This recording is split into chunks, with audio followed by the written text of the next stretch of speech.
Саламатсыз ба? Қараңыз, практикада мынандай жағдайлар бар. Коллекторлық агенттік кредит тарихына борышкердің 5600 теңге төленген деп көрсеткен болатын. Соған сәйкес біз запрос жасаған болатынбыз коллекторлық агенттіктің өзіне және сот орындаушының өзіне. Екеуі де ешқандай жауап қата алмағандықтан коллекторлық агенттік бойынша қаржы нарығын реттейтін агенттікке шағым тапсырдық, ал сот орындаушыға палатаға, сот орындаушылардың территориясы бойынша, өзінің атқару территориясы бойынша. Әрі қарай олар жауап қатты. Қандай жауап? Сот орындаушы басқа өндіруші бойынша өндірілген ақшаны басқа борышкердің қарызы бойынша, борышы бойынша салып жіберген. Соған сәйкес сот орындаушы коллекторлық агенттікке запрос жасап, қайтадан артқа шегерілген, қайтарылған болатын.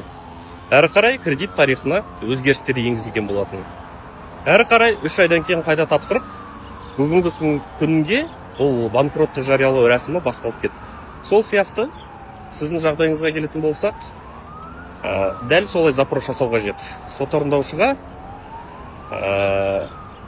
қай уақытта, қай өндіруші бойынша ол сума өндіріліп жіберілген болатындығы жайлы.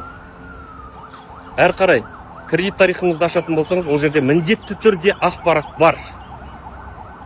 От какой даты, қандай датамен қандай сума түскендігі жайлы. Соған сәйкес сол өндірушіден запрос жасай аласыз. Дәлел құжат сондай суманың түскендігі жайлы. Егер дәл солай бұл жерде сот орындаушының қателігімен немесе ол өндіруші қандай да бір дәлел құжат сізге бере алмай жатса, онда әрине қаржы нарығын реттейтін агенттікке жүгініп, бұл жағдайды обжаловать ету керек. Шағымдану керек. Есіме түсті. Сондықтан ерінбесеңіз, мұқият кредит тарихыңызды, несие тарихыңызды зерттеңіз, соған сәйкес запрос жасаңыз. Түсіндіре алдым деп санаймын. Болмаса, қайта жазуға тура келеді.